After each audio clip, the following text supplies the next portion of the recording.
Willy wordt wereldkampioen. 105 kilo en is de nieuwe wereldkampioen boksen. Hij heeft een imposant verhaal en een imposant postuur.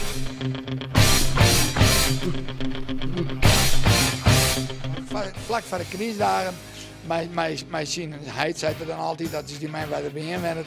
En die zocht een boksgeweld bij de trainer koer. Nou man, kom op, dan gaat hij in de hemel springen. Ik denk, wat is dit? I'm in Friesland because I came here in 2016, but because of issues which happened in Uganda, I decided to stay in Holland.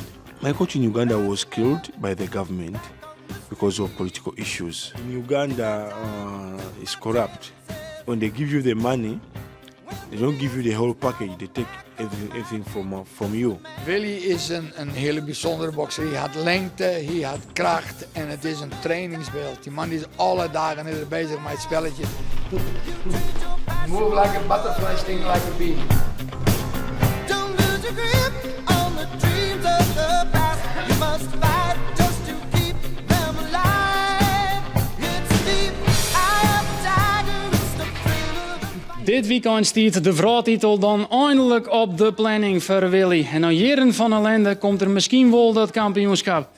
Willy, wat ga je doen zaterdag? Ik zelf winnen, alsjeblieft.